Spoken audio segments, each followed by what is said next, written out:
when I was in Nepal one day.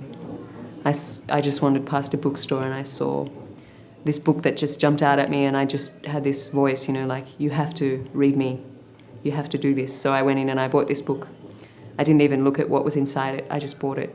And I just took it home and I read it all in one sitting. And it was called Reborn in the West, about Tibetan lamas who had been, after the Chinese invasion of Tibet, had chosen to take rebirth in the West for the benefit of others, because there's a prediction by Padmasambhava, the master who brought Buddhism from India to Tibet. And he said, when the iron bird flies in the sky and horses run on wheels, the Tibetan people will be scattered like ants, and the Dharma, the teaching of the Buddha, will go to the land of the pink-faced savages. And I kind of knew, wow, this is very familiar, and it clicked.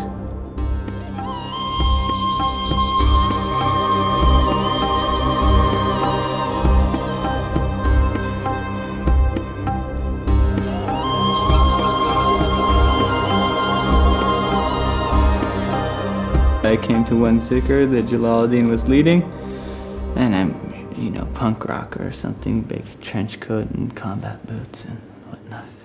And I go in and making the zikr. La ilaha illallah, la ilaha illallah. And Jalaluddin pulls me to turn, gives me destur to turn, pulls me to the center, and I start turning. And the trench coat lifts up from behind me and starts flying, and I'm like, oh, this is cool.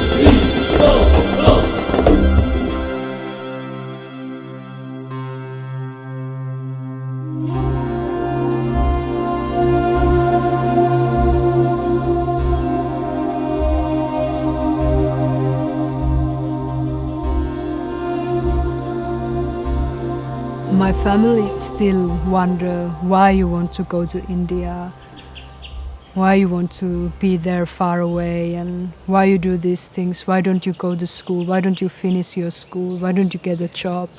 Why don't you live like a normal human being?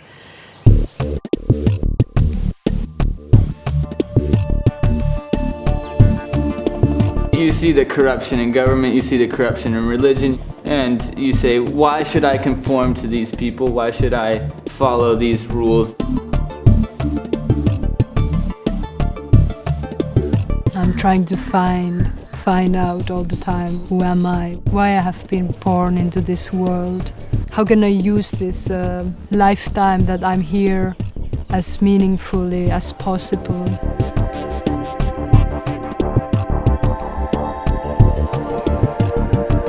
I'd always believed that there was a higher potential for human beings, that there was something more amazing about life than just kind of making enough money to survive and being as comfortable as possible. I'd tried that and it hadn't worked.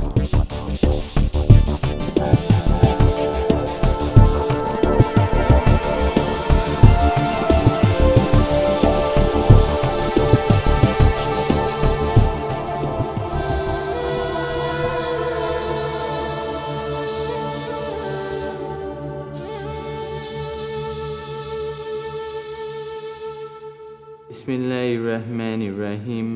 Alhamdulillahi Rabbil Alameen Ar-Rahmanir-Rahim Maliki Yawmiddin Iyyaka na'budu wa iyyaka nasta'in Ihdina siratal mustaqim Siratal ladzina an'amta 'alayhim ghayril maghdubi 'alayhim waladdallin. Amin. My family was Sufi and Mevlevi, and I would, be around the events, the sema and this and that, being a kid running around.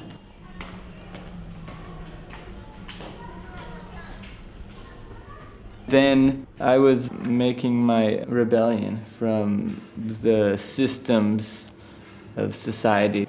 I had to break down everything that people had given me. This is God, this is your work, this is the way you learn. I got to a certain point of like, breaking it down and realizing, okay, there is a God. I can feel it. There's energies around me that I can't see, that I can feel. And then I saw that the Sufis that I had grown up with were teaching along those lines. But I had to go through this before. Everybody does, right? I think that everybody has to break down what they've been given, so they can see what's valuable in it and what's been added to it, what's garbage.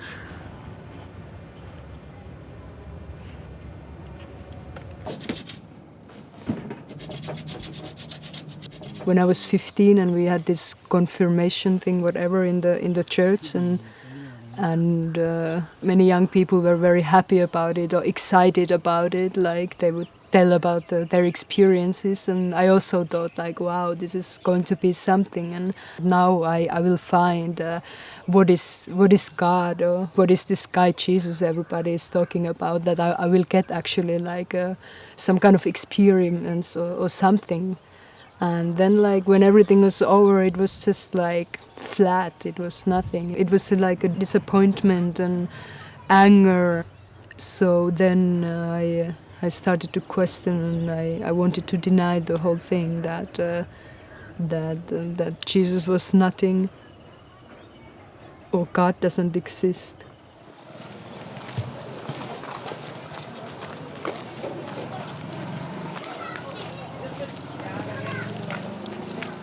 My father was diagnosed with cancer when I was 8 years old. And when my father died when I was 14, and that kind of just, brought an end to my childhood, basically. That led me to run away from home.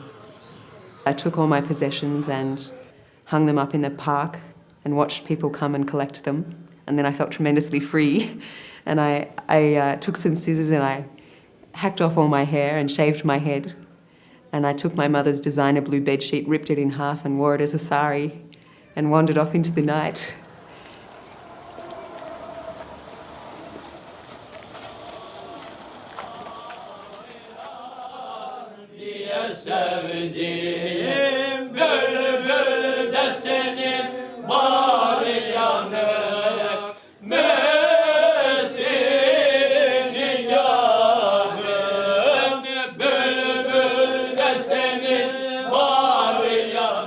I started going and studying more with the Sufi and going to Zikr.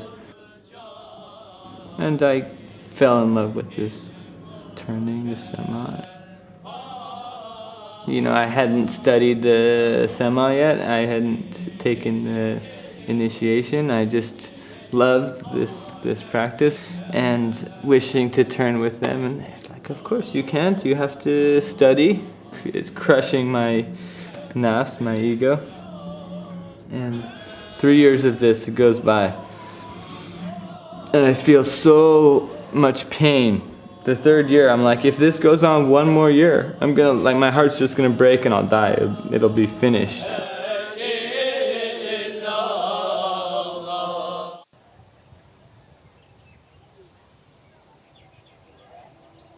Since I was a teenager, I was interested on yoga. Or it was like the thing was fascinating me a lot, and it was something like I was thinking that it's something I want to do one day when there is the right place and time. I want to learn this yoga, even though I really didn't know what it is.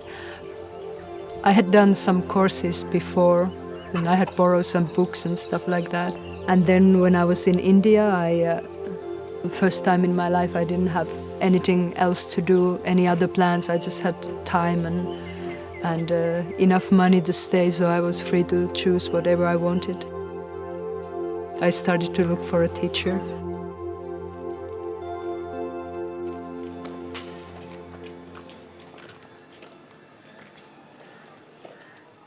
I tried so many different things. I tried drugs, I tried alcohol, I tried being really healthy and ascetic and, having one set of clothes and eating one salad a day, and you know, kind of went to different festivals. So I tried so many different philosophies and, you know, but I was still rather lost.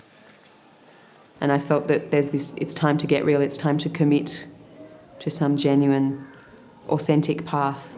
So I went to India and it blew my mind, you know, it's kind of, everything's possible in India. You'll find whatever you want, you'll find. It's a place of extremes, heaven and hell.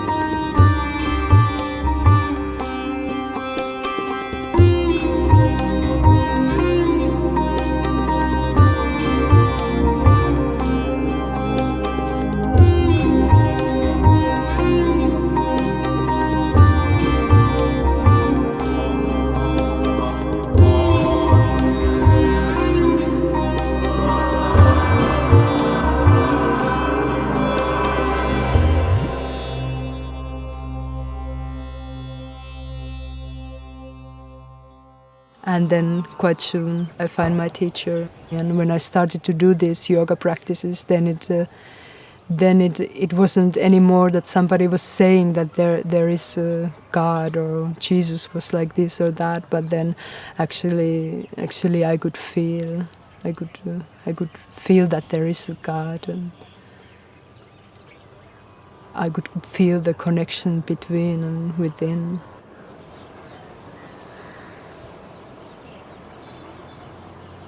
It was very clear feeling that this is it, like this is something real and something for me, something that touched my soul.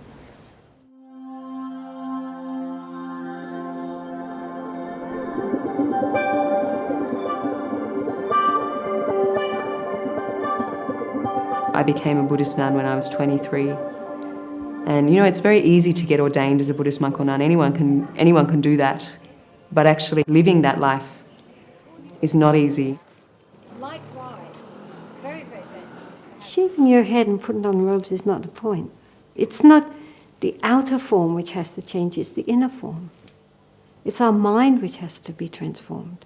So whatever situation you're in, whether you're monastic or whether you're with a family, whether you have a job or whether you're just traveling, wherever we go, we take our mind, and that moment to moment to moment to moment is what we have to be dealing with.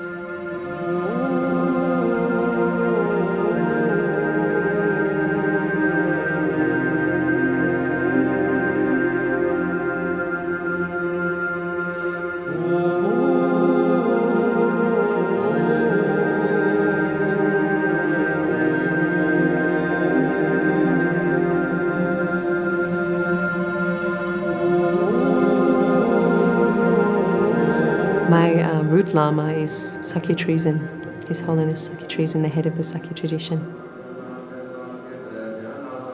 I feel to him it's like the Buddha, the person I most cherish, like the spiritual guide, you know, my own heart. Your mother gives you a human body, but your guru gives you the purpose of life. The guru puts a soul in the body. You know, without the guru, without the path, there's nothing. Patanjali, as you have seen, has not much time to waste. So Swami Vivekananda is my yoga teacher. He has so much compassion towards the other people that he is constantly, selflessly sharing his knowledge and experience with the other people, helping us who are still struggling and suffering.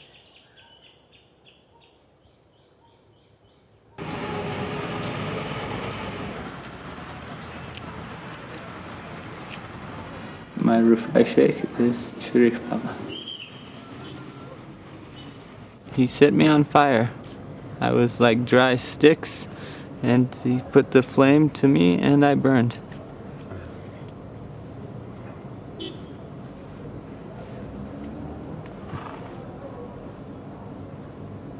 Then everything's finished, completely burned to ashes, and nothing's left. I say, Effendi, teach me. I don't know anything. Demek ki insanı terbiye edecek olan hak sistemine layık olmuş olan bir insan. Bu insanı bulduğun zaman, o terbiyeye girdiğin zaman kendini tanımaya başlarsın. Yani tasavvufta bir söz var, demincek söylediğim gibi. Her şey hak ile kaim, mirat-ı Muhammed'den Allah gözükür daim.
Standing before God, bowing before God, and surrendering to God. Asking to be close to God.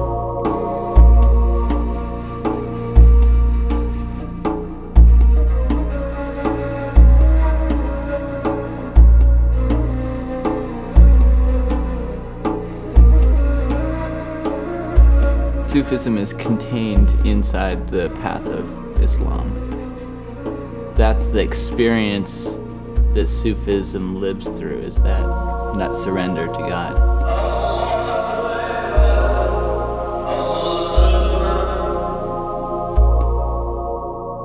God says, the universe cannot cover me, but a believer's heart can cover me. I can enter to a believer's heart. So we try to clean our heart for God. Then He comes, He enters. All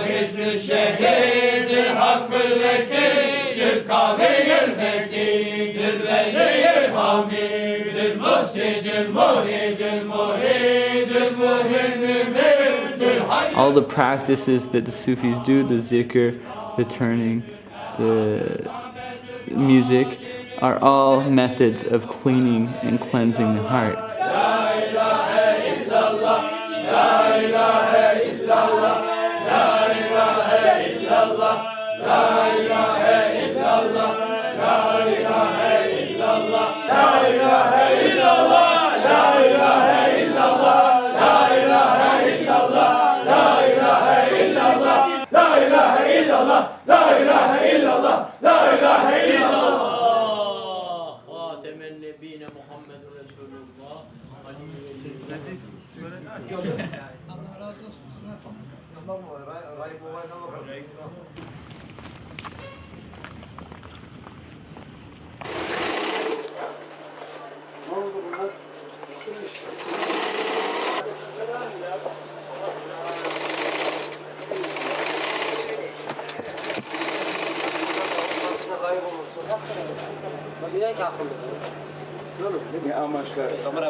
Bu tabanlarını normalden biraz daha kalın yapıyor.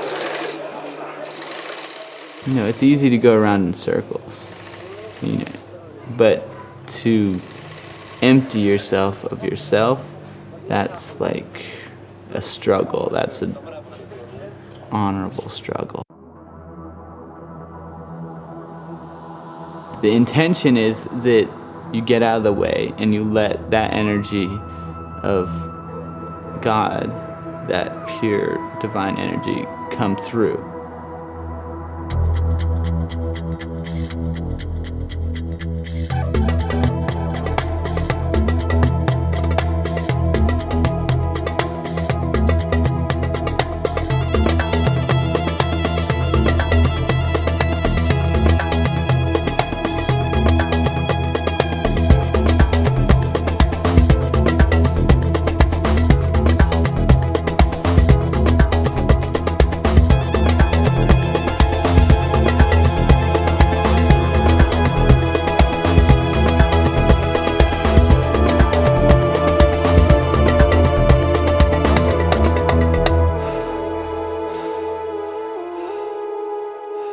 I'm a crash and burn Sufi. I'm like, 180 miles an hour towards God, and then I'm smacking down into the ground as hard as I can.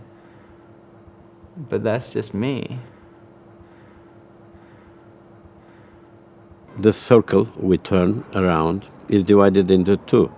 One part represents this world, the other part represents the other world. So while turning, you go to the other world and you come back. We die before that many times. We come again, we go again, we come again. If you know the realities of where you're going after the physicality leaves and the ruh, the spiritual energy, is separated from the physical body, then I think it's easier to let go. If you think that this physical reality is all that exists and ever will exist, I think it would be terrifying to die, because you're losing everything that you ever thought was real.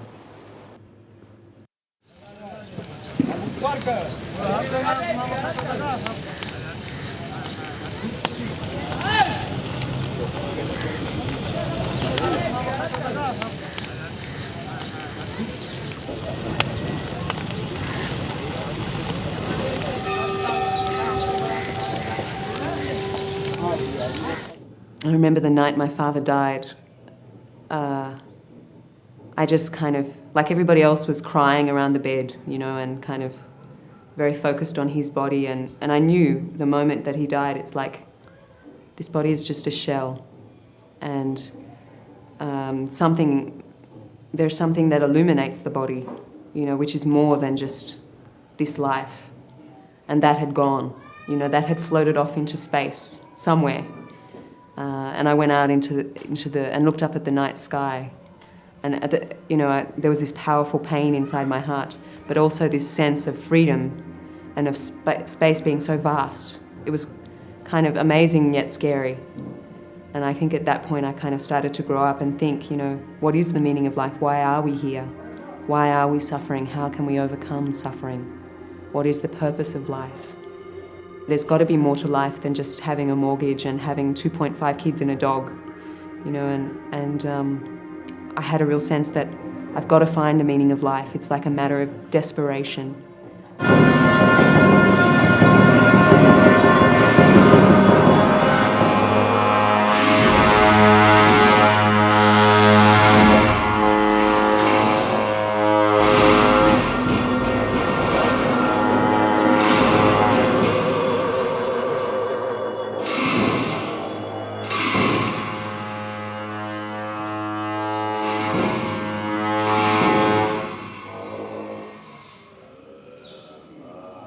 When we leave this world, the only thing that one could hang on, or the only thing that one could rely on, is the spiritual practices.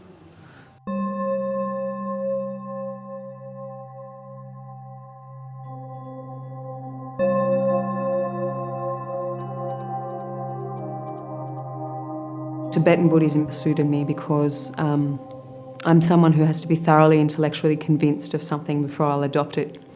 So because they allowed me to ask many questions, and because they just answered all my doubts, then I was able to open my heart and develop faith, but not blind faith, a faith based on reasoning, on logic, on experience.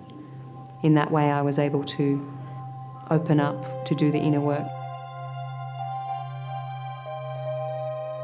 I get up before dawn, you know, maybe 4:30, 5:30. I do some prostrations, some bowing, you know, because it helps me humble my pride. Then I do my sadhanas, my Vajrayana practice for like 3 or 4 hours a day. Then I go on arms round with a bowl and open myself to who knows what will happen.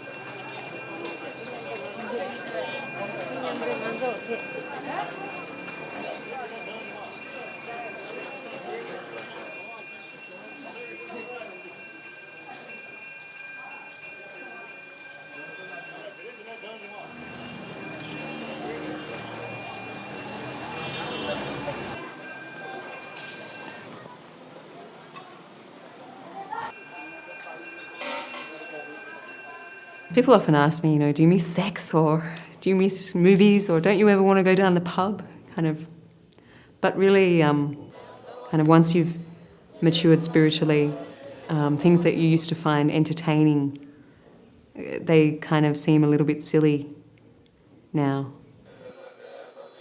Instead of devoting myself to the love that entangles, which is often the case with relationships, instead I can devote myself to altruistic love, to love all beings.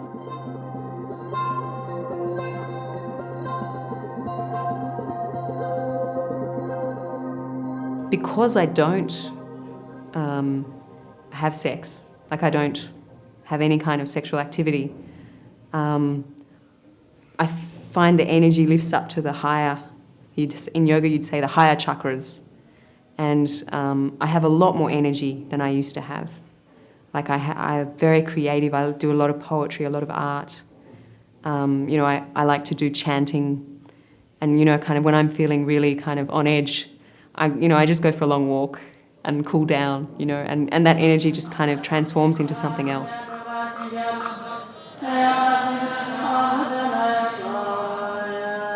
I think celibacy is important because you retain the essential energy within oneself, and this is very, very important to advance your meditational experience.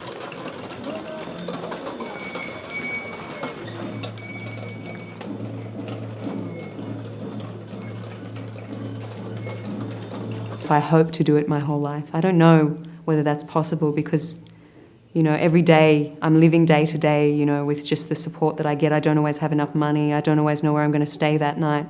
I don't always get enough food to eat. That can be very wearying and sometimes very lonely, you know. I mean, of course it's hard not to have a regular place to stay or food to eat or whatever, but the hardest thing for me is people don't value it, you know, kind of. Not the lack of physical support, but the emotional support.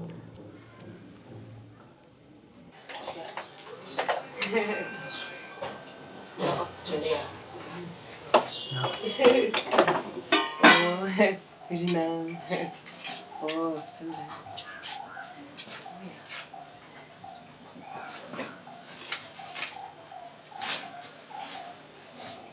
كلام يا شكرا شكرا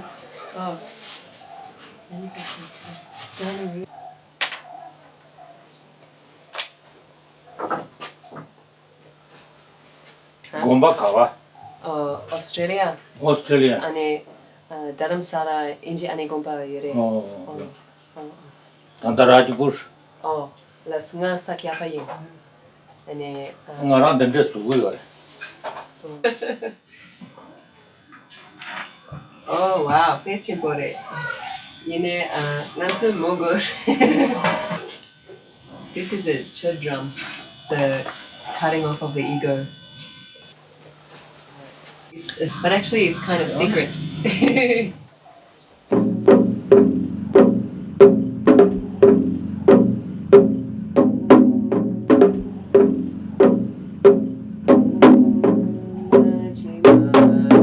So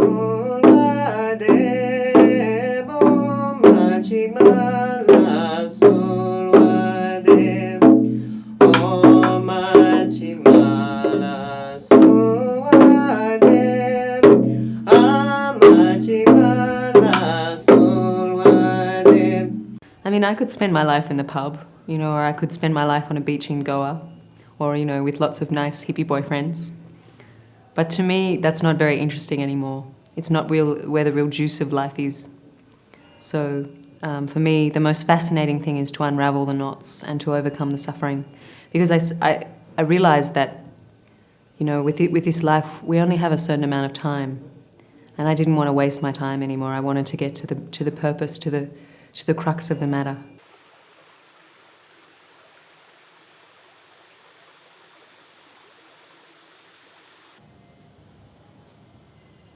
Things have very radically changed since I started yoga. There was like these little awakenings all the time, and also some things that I personally had been practicing by myself, but I never got somehow support from outside that things are like this, or this is good what you do. But then first time suddenly somebody was saying to me that, yeah, actually it is good to look into yourself, or it's good to purify yourself, it's good to fast, it's good to be vegetarian. I'm teaching a method of tantric yoga which is based precisely on the energy and on the chakras. And these methods of tantric yoga, they belong mostly to India and Tibet. They adapt to the Western mentality simply because they work. When you work with the body postures, it is affecting you on the other levels too, not only physical but also mentally, emotionally, spiritually.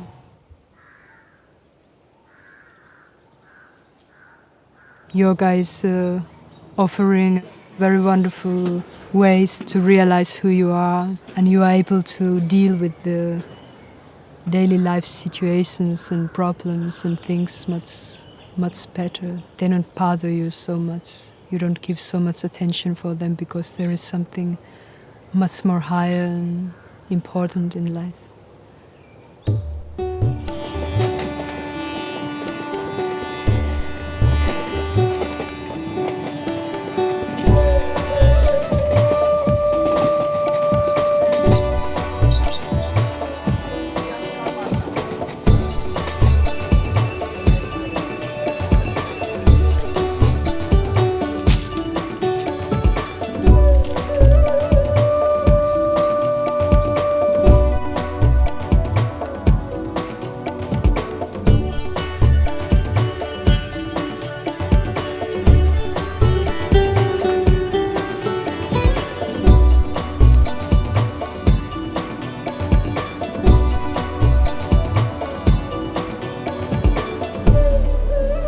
Tantric yoga, it gives a beautiful possibility to not only evolve individually and on your spiritual path, but also together to learn from one another and support one another on the path. The couple relationship tends to constantly test the ego and where the ego is. We constantly have to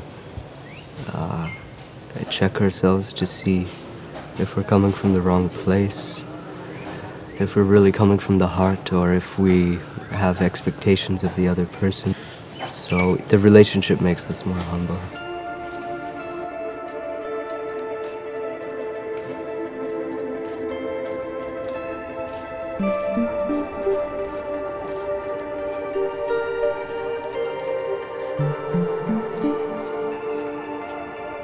The woman is the earth and the man is the heaven.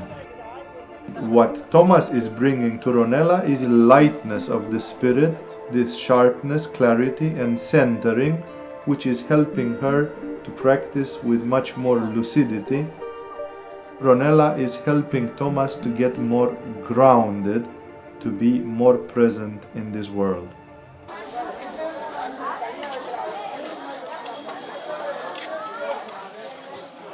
sometimes it's good to be alone and do your own retreat or have your own period of time to just be by yourself. Then other times being together, it brings different aspect to it, and then again you can reflect from one another. Then when the other one is rising up, then it's automatically bringing the other one as well.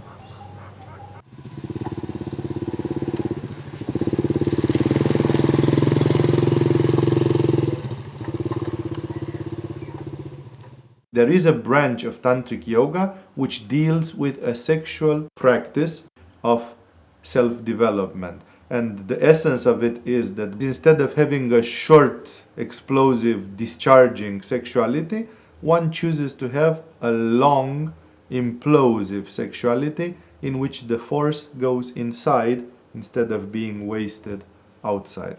When the man doesn't ejaculate, the lovemaking process can continue for hours, and this involves automatic transfiguration.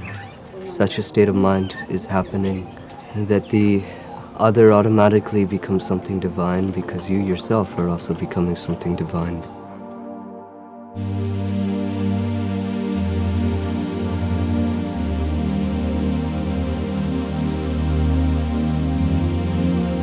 And also during the tantric lovemaking, especially because it lasts for a long time and it is creating this high stage of consciousness. It is subliming the energy upwards. It supports the process of transfiguration because you are in constant communion with the other one. I can sometimes see a completely different person standing before me. She is transformed into something that's very, very breathtakingly beautiful and goddess-like.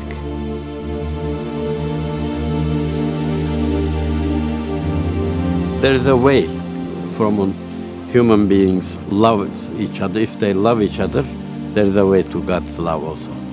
You have to climb the ladder of love to God, towards God. Wisdom can explain God. In holy books, God has explained this also. He has created our brain. But to come to the closest point to God, it's insufficient. You need love. Love is very strong. When it comes, the wisdom goes. Love explains itself. What is love?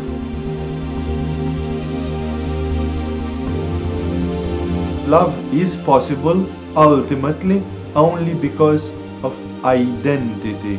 I can love you only because in a mysterious way you are me, you are I. If you wouldn't be I wouldn't be able to love you because I can love only what I am. I can love God because I am God. Therefore, the yogis claim that one cannot reach truly love unless one understands identity. If I see that there is an identity between us, then I can look inside you and love that thing inside you which is me. Somewhere at a deep level, you and I are the same. It is for this reason that the great mystics have said with great truth that God is love, that love is God.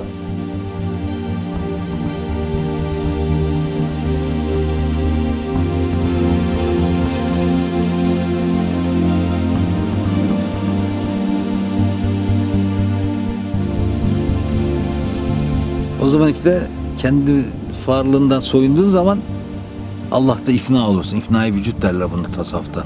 Fena bulursun yani, yokluğa girersin.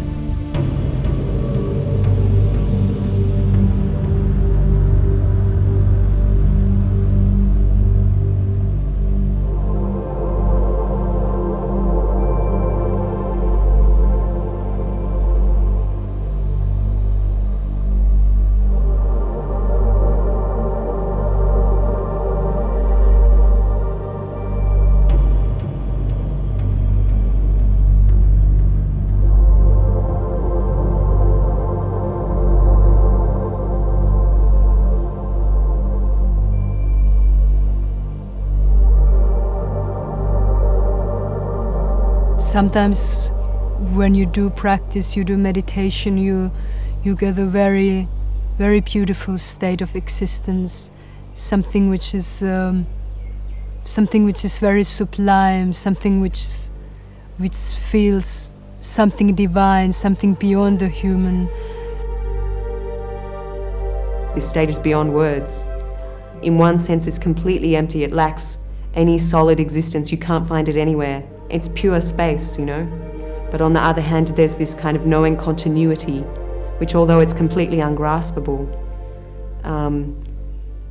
is this kind of blissful clarity of awareness. So it's this non-duality of clarity and awareness that you come to see when you calm the mind down. If you die before you die, if your nafs surrenders, if you're let go and let that allness come through, then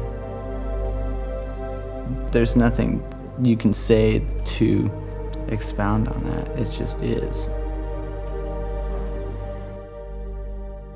Then the states vanish away at some point.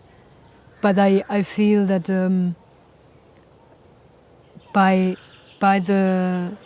this spiritual practice, I'm taking a step forwards to this state to make it permanent.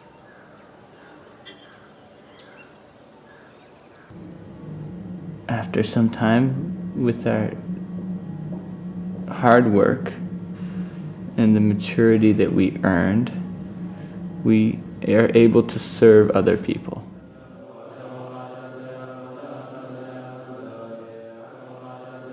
We should help as much as we can, but as an ordinary person who has many limitations, we could not help so much with others.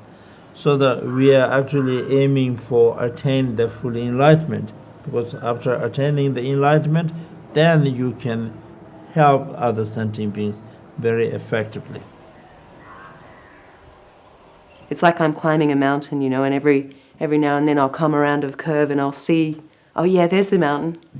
And then I'll go through a period where I'm like walking up the mountain and it's so hard and it just doesn't seem like there's a mountain peak at all. And then I'll come around another curve and it'll be, oh yeah, there it is again. So it's possible, you know. And sometimes it's very hard to be patient, to wait while the breakthrough happens, and the breakthrough might take years, you know, but when it does happen, it gives you more and more faith.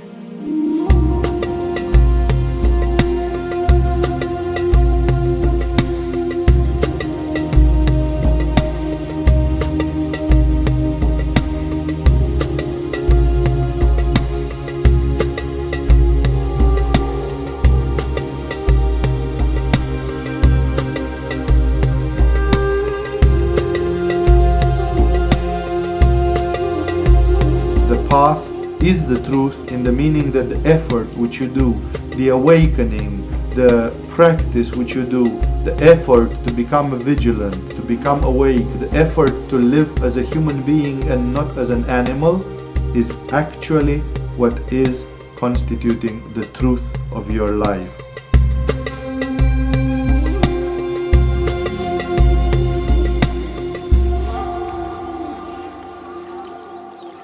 May I be the ship, the boat, and the bridge for all those who wish to cross the water. May I be the guiding light for the traveller on his way. May I be the doctor, the nurse, and the medicine for the sick. And in a time of famine, may I myself turn to food to feed the hungry.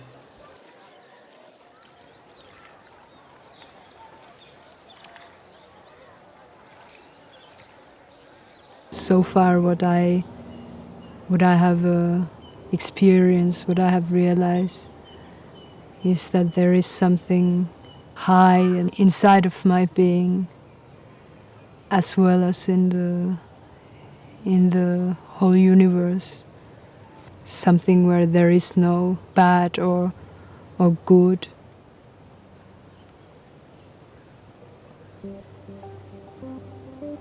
Or ugly or beautiful or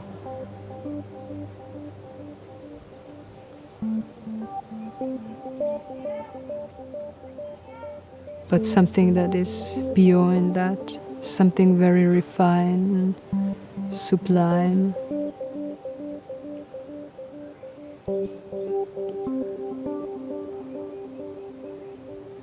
something that can see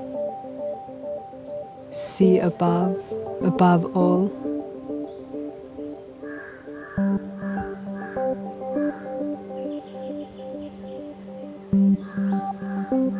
Peace.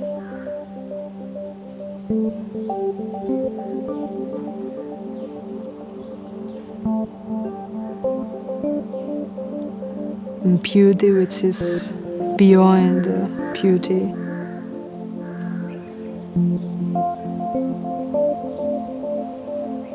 Love. Truth.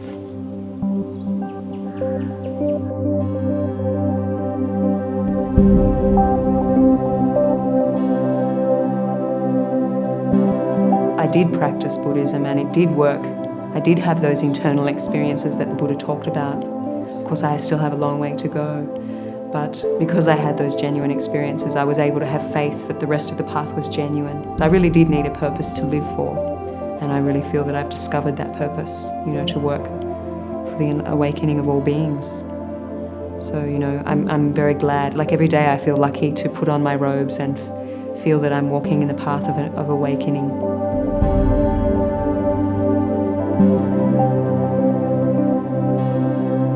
I know now how little I know.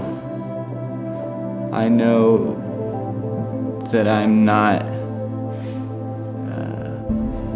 enlightened, and I know that I'm just a crumb of dust, hopefully stuck to the heel of creation.